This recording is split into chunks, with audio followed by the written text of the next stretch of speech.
വഖഫ് ബോർഡിനേക്കാളും കൂടുതൽ സ്വത്ത് കത്തോലിക്ക സഭയ്ക്കാണ് ഉള്ളതെന്നുള്ള ഒരു ലേഖനം ഓർഗനൈസർ ഇന്നലെ പുറത്തുവിട്ടിരുന്നു. ആ ലേഖനം പിന്നീട് പിൻവലിച്ചു. ഇതിന്റെ വിശദാംശങ്ങൾ എന്തൊക്കെയാണ്?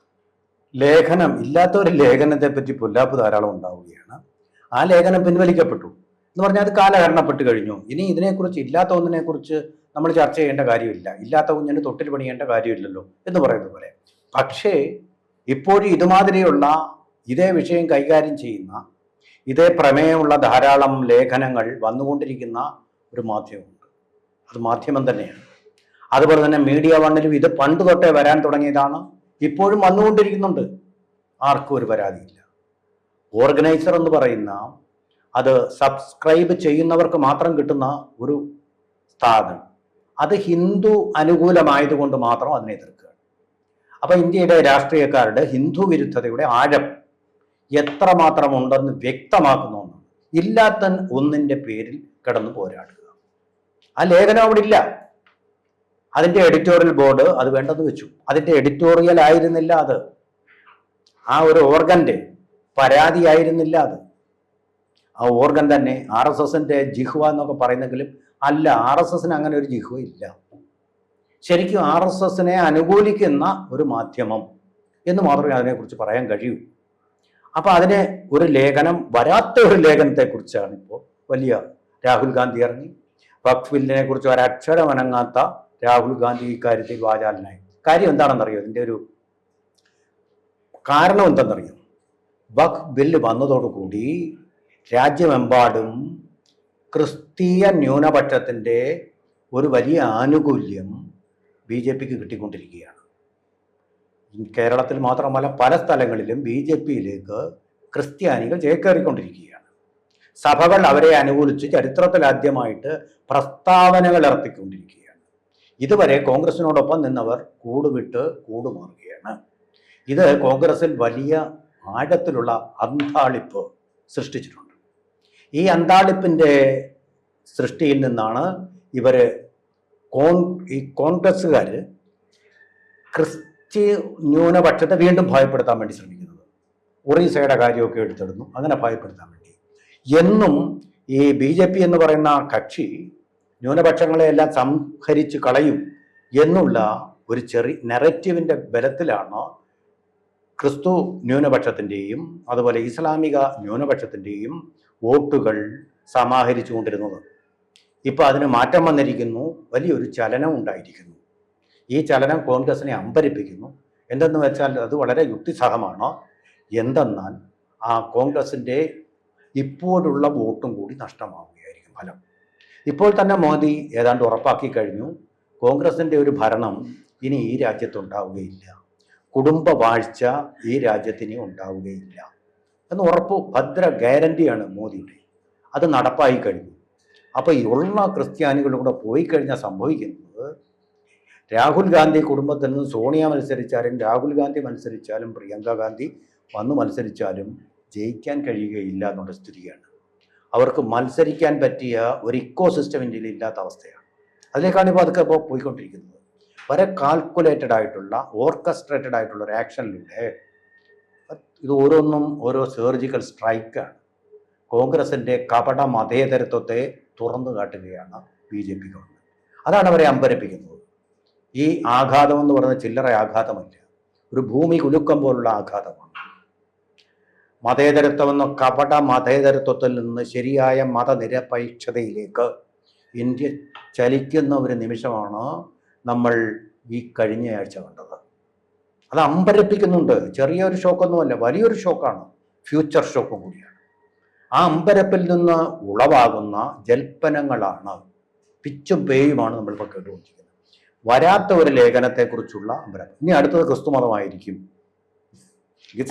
പറഞ്ഞത് കറക്റ്റ് ആണ്. കാരണം ലോക്സഭയില് വഖഫ് ബില്ലുമായിട്ടുള്ള ഒരു ചർച്ച നടക്കുമ്പോൾ തന്നെ പ്രിയങ്ക ഗാന്ധി ഇല്ലായിരുന്നു.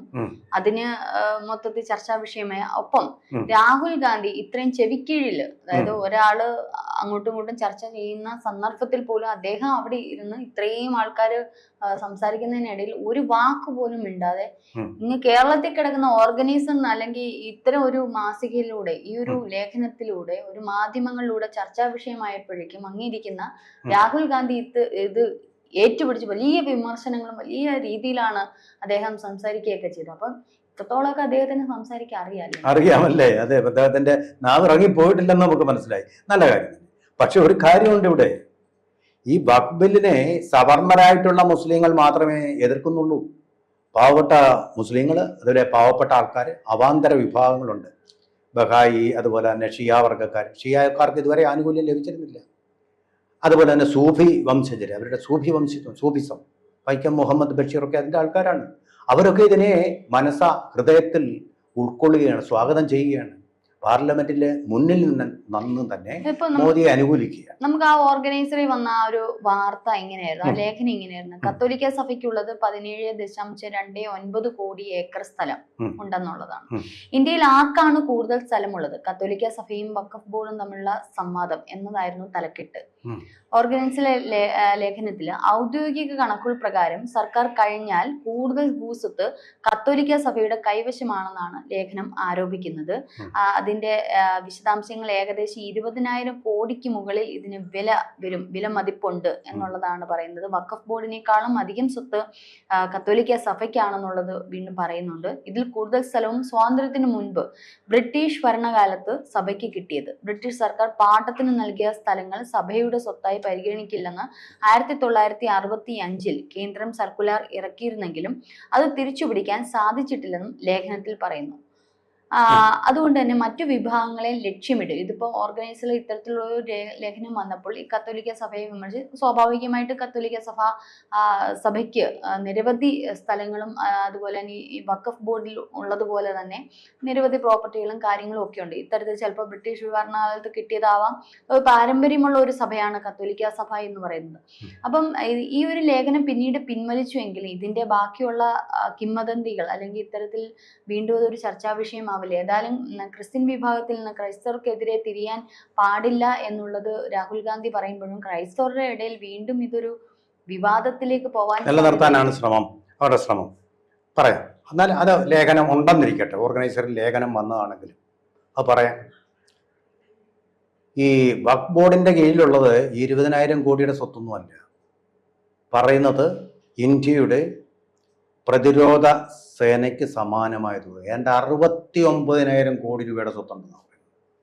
അത് പറയുമ്പോൾ ഇതിൻ്റെ 4 ഇരട്ടിയോളം സ്വത്താണ് അവർക്കുള്ളത്, വഖഫ് ബോർഡിനുള്ളത്, അവരെ അവകാശപ്പെടുന്നത് തന്നെ. ഒന്നത്. രണ്ടാമത്തെ കാര്യം, ഈ കത്തോലിക്ക സഭയുടെ സ്വത്തെന്ന് പറയുന്നത് അവർ അധ്വാനിച്ചുണ്ടാക്കിയ പണം കൊണ്ട് വാങ്ങിച്ച ഭൂമിയാണ് കൂടുതലും. ആരുടെയും സൗജന്യമോ ഒന്നുമല്ല. ശരിയാണ്, തീർച്ചയായിട്ടും സ്വാഭാവികമായിട്ടും ബ്രിട്ടീഷുകാരുടെ കാലത്ത് അവർക്കൊരു ആനുകൂല്യം ഉണ്ടായിരുന്നു, ക്രിസ്ത്യാനികൾക്ക് പൊതുവേ, അല്ല കത്തോലിക്ക സഭയ്ക്ക് മാത്രമായിട്ടല്ല. എന്തെന്ന് വെച്ചാൽ ബ്രിട്ടനിലുള്ളത് കത്തോലിക്ക ഭൂരിപക്ഷമുള്ള ഒരു ജനതയല്ല ഡെമോഗ്രഫിക്കലി. അവർ പ്രൊട്ടസ്റ്റന്റ് വിഭാഗത്തിൽപ്പെട്ട ആൾക്കാരാണ്. പ്രൊട്ടസ്റ്റന്റ് ആണ് അവരുടെ പ്രധാനപ്പെട്ട മതം എന്ന് പറയുന്നത്. അതുകൊണ്ട് കത്തോലിക്ക സഭയ്ക്ക് അനുകൂലമല്ല. രണ്ടും തമ്മിൽ വലിയ അഭിപ്രായ വ്യത്യാസങ്ങളും സംഘർഷങ്ങളും ഒക്കെ ഉണ്ടായതാണ്. അങ്ങനെയാണ് ഉണ്ടായിട്ടുള്ള ഒരു സഭയാണ് പ്രൊട്ടസ്റ്റന്റ് എന്ന് പറയുന്നത്. പ്രൊട്ടസ്റ്റന്റ് എന്നുള്ള അതിനകത്ത് തന്നെ ഉൾപ്പെട്ടിട്ടുണ്ട്. അപ്പൊ കത്തോലിക്ക സഭയുടെ കൂടുതലും ഈ പാട്ടത്തിന് എന്ന് പറഞ്ഞാൽ പാട്ടത്തിന് പൈസ കൊടുത്ത് വാങ്ങിച്ചതാണ്. ബ്രിട്ടീഷുകാർ പോയപ്പോൾ അവരുടെ സ്വന്തമായിരിക്കാം. അങ്ങനെ നിയമമൊക്കെ കൊണ്ടുവന്നു എന്ന് പറയുന്നു. ഇതിപ്പോൾ അങ്ങനെയാണെങ്കിൽ നിയമത്തിന്റെ വഴിക്ക് പോയിട്ടില്ല. എന്തുകൊണ്ട് അത് എടുത്തില്ല ഗവൺമെന്റ്? കോൺഗ്രസ് ആണ് ഭരിച്ചിരുന്നത്. അത് കോൺഗ്രസിന്റെ തെറ്റാണ്. അവിടെ കോൺഗ്രസ് തന്നെയാണ് കുറ്റത്തിൽ വരുന്നത്. അപ്പൊ സത്യം പറയുമ്പോൾ എന്തിനാണ് നമ്മളതിനെ വിമർശിക്കുന്നത്? കത്തോലിക്ക സഭയ്ക്ക് ഇത്രയധികം സ്വത്തുണ്ടെങ്കിൽ വേറൊരു കാര്യം കൂടെ ഉള്ളത്, ഈ കത്തോലിക്ക സഭ പാവങ്ങളെ മതം നോക്കാതെ ധാരാളമായിട്ട് സഹായിക്കുന്നു. ബിഷപ്പുമാര് ചാരിറ്റി ആക്ഷൻ ഒരുപാട് നടക്കുന്നുണ്ട്. കത്തോലിക്ക സഭ അന്തസ്സായിട്ടും ആഭിജാത്യത്തോടും കൂടിയാണ് പ്രവർത്തിക്കുന്നത്. മറ്റുള്ള സഭകളെ പോലല്ല മതം മാറ്റാൻ വേണ്ടിയിട്ട് പണം കൊടുത്തിട്ട് ഞങ്ങൾ മതം മാറ്റിയെന്നും പറഞ്ഞ് പണം വാങ്ങിക്കുന്ന ആ വൃത്തികേടുകൾ കാണിക്കുന്ന ആ സഭയല്ല ഇത്. കഴിഞ്ഞ ദിവസം അവിടെ ജബൽപൂരിലെ കുറിച്ചൊരു എഡിറ്റോറിയൽ മലയാള മനോരമ എഴുതി, ഇങ്ങനെ നമ്മുടെ രാജ്യം എല്ലാ സ്വാതന്ത്ര്യങ്ങളും കൊടുക്കുന്നതാണ്, അവിടെ എന്താ ആദിവാസികളെ കൊണ്ടുവന്നിരിക്കുക, നഗരത്തിലെ പള്ളികൾ കാണിക്കുക, ടൂറിസമാണെന്നും പറഞ്ഞു. അത് ടൂറിസം അല്ല, മതപരിവർത്തനം തന്നെയാണ്. അത് പണം ഈ ക്രിസ്ത്യാൻ മതത്തിൽ ചേരാൻ ഈ ആദിവാസികൾക്ക് ഒരു താല്പര്യമില്ല. ചേർന്ന് കഴിഞ്ഞാലും തിരിച്ച് അങ്ങോട്ട് തന്നെ പോകും. അവരെ കൊണ്ടുവന്ന് പള്ളിയിൽ വന്നുകൊണ്ടുവന്ന് മാമോദിസ മുക്കാൻ കൊണ്ടുവന്ന അത് മനോരമ വിഴുങ്ങുകയാണ്, മറച്ചു വയ്ക്കുക. എന്നിട്ട് അവർ ഈ രാജ്യത്തിന്റെ മതചരിത്രത്തെക്കുറിച്ചൊക്കെ പ്രസംഗിക്കുക, ചാരിത്രത്തെക്കുറിച്ചൊക്കെ വേശ്യകൾ പ്രസംഗിക്കുന്നത് പോലെ. ഇവിടെ എന്താ ഇന്ന് സംഭവിച്ചതെന്നറിയാം? മതം മാറ്റിയത് തന്നെ. അവിടുത്തെ ആൾക്കാർക്ക് ഒരു സംശയം തന്നു. പൊതു പൗരനൊരു സംശയം വരുമല്ലോ. കുറെ ആദിവാസികളെ ഇങ്ങനെ ആട് മേയ്ക്കുന്നത് പോലെ മായ്ച്ചുകൊണ്ട് നഗരമധ്യത്തിലൂടെ നടത്തിക്കൊണ്ടു പോകുന്നു. ഇത് മയക്കുമരുന്നിന്റെ കടത്താണോ അതോ മനുഷ്യക്കടത്താണോ എന്തോന്ന് അറിയാൻ സാധാരണ പൗരന്മാർക്കൊരു പ്രതിബദ്ധതയില്ലേ? ഇത് കണ്ടിട്ട് മിണ്ടാതിരിക്കുക എന്നല്ലല്ലോ പൗരധർമ്മം. ഓരോ പൗരനും ഈ രാജ്യത്തെ വീത് ഓഫ് പീപ്പിൾ ഓഫ് ഇന്ത്യ എന്ന് പറയുന്നതിന്റെ ഭാഗം തന്നെ ആണല്ലോ. അപ്പൊ അതറിയാൻ വേണ്ടിയിട്ട് ഒരു കൗതുകം കൊണ്ട് തിരിച്ചു നിർത്തിയാക്കുക. അവിടെ ആരും ആശുപത്രിയിലായിട്ടില്ല, ആർക്കും ഒരു പോറല് പോലും ഇട്ടിട്ടില്ല. പിന്നെ ജനങ്ങളുടെ ഒരു പ്രതിബദ്ധത കൊണ്ട് അവരൊരു പ്രതിരോധം സൃഷ്ടിച്ചു, അത്ര മാത്രമേ ഉള്ളൂ. ഈ പറയുന്ന പോലെ ഒരു രക്ഷാപ്രവർത്തനം അതുപോലെ പോലും ഉണ്ടായിട്ടില്ല, ഒരു അടിയും ഒന്നും ഉണ്ടായിട്ടില്ല. പോലീസുകാർ സ്ഥലത്ത് തന്നെ വന്നു. ഗവൺമെന്റിന്റെ എഫിഷ്യൻസി അവിടെ പ്രകടനമാണ്. പെട്ടെന്ന് തന്നെ അവരെത്തി ഒരു കലാപം അവിടെ ഒഴിവാക്കി. വേറെ വല്ല മതങ്ങളുമായിരുന്നെങ്കിൽ അങ്ങനെ മതം മാറ്റിക്കൊണ്ടുപോയാൽ അവിടെ ചോര ഒഴുകുമായിരുന്നു. അതൊന്നും സംഭവിച്ചില്ല. എല്ലാം രമ്യമായിട്ട് പരിഹരിക്കപ്പെട്ട ഒരു കാര്യത്തിനെ കുറിച്ച് എഡിറ്റോറിയൽ എഴുതിയ വകുപ്പിനെ കുറിച്ച്, വകുപ്പ് ബില്ലിനെ കുറിച്ച് ഒരു അക്ഷരം എഴുതാതെ എന്നിട്ട് അവസാനം കൊണ്ടുവന്ന് സ്വാമി വിവേകാനന്ദന്റെ ഒരു പടവിട്ട് അദ്ദേഹത്തിന്റെ ഒരു സുഹൃത്തു. ഈ സ്വാമി വിവേകാനന്ദനെ ശരിക്കും മനോരമ അറിഞ്ഞിട്ടില്ല. ഈ സ്വാമി വിവേകാനന്ദന പറഞ്ഞത് ക്രിസ്തു മതക്കാരോട് മതപരിവർത്തനം നടത്തുന്നവരുടെ ബ്രിട്ടീഷ് ഭരണകാലത്ത് നാണമില്ലേ നിങ്ങൾക്ക് മതത്തെ കച്ചവടം നടത്താൻ? പണം കൊടുത്തിട്ട് നിങ്ങളുടെ മതത്തിലേക്ക് മാറ്റുകയല്ലേ നിങ്ങൾ ചെയ്തുകൊണ്ടിരിക്കുന്നത് എന്നൊരു സംവാദത്തിൽ ഒരു ക്രിസ്ത്യൻ മിഷണറിയോട് ചോദിച്ച ആളാണ് സ്വാമി വിവേകാനന്ദൻ. അദ്ദേഹത്തിന്റെ പടം വളരെ ഉചിതമായത് താഴെ കൊടുത്തിട്ട് അദ്ദേഹത്തിന്റെ സൂക്തം എടുത്ത് കോട്ട് ചെയ്തിരിക്കുക, ഉദ്ധരിച്ചിരിക്കുക. അദ്ദേഹത്തിന്റെ നിങ്ങൾക്കെതിരെ ഈ മതപരിവർത്തനം മനപരിവർത്തനമായിരിക്കണം. എനിക്ക് തോന്നണം ക്രിസ്തു മതം നല്ലതാണ് തോന്നുന്നു, ഞാൻ മതത്തിലേക്ക് മാറുന്നത് നല്ല കാര്യം തന്നെ. പക്ഷെ ഇതങ്ങനെയല്ല. നിങ്ങൾക്ക് അവിടെ അത് തരാം ഇത് തരാം എന്നും പറഞ്ഞിട്ട് നഗരത്തിലേക്ക് കൊണ്ടുപോയിട്ട് പ്രലോഭിപ്പിച്ചിട്ട് പണം കൊടുത്തിട്ട് ഇത് കഴിയുമ്പോൾ ഇവരെ അങ്ങ് മറക്കുകയും ചെയ്യും. ഞങ്ങൾ മതം മാറ്റിയെന്ന് പറഞ്ഞ് പണം വാങ്ങിക്കും. എന്നിട്ട് ഇവർ പഴയ ജീവിതം നയിക്കും. പലരും പഴയ മതത്തിലേക്ക് തന്നെ തിരിച്ചു പോവുകയും ചെയ്യും. ഒരുപാട് തവണ നമ്മൾ കണ്ടിട്ടുള്ള ഈ കാര്യങ്ങളൊക്കെ. എന്നിട്ട് ഈ രാജ്യത്ത് സ്വാതന്ത്ര്യമില്ലേ, മതസ്വാതന്ത്ര്യമില്ലേ എന്നൊക്കെ പറയുന്നത്. പക്ഷെ ഈ കാണിച്ചത് വൃത്തികേടാണ്. ആര് കാണിച്ചാലും വൃത്തികേടാണ് കാണിക്കുന്നത്. ഇതുപോലെ ബഹുസ്വരമായിട്ടൊരു സമൂഹത്തില് അതിന്റെ ഡെമോഗ്രാഫിക് ഇക്വേഷൻസിനെ മാറ്റുന്ന രീതിയിൽ ആര് കാണിച്ചാലും ഇത് തെറ്റ് തന്നെയാണ്. അതിനെ അപലപിക്കുകയാണ്. മതസംഘർഷങ്ങൾക്കിടയാക്കുന്ന കാര്യമാണത്. അതിനുള്ള പ്രകോപനം ഉണ്ടാക്കുകയാണ്, പ്രലോഭനം ചെയ്തിട്ട്, മതപ്രലോഭനം നടത്തിയിട്ട്. അതിനെ നമ്മൾ അപലപിക്കണം.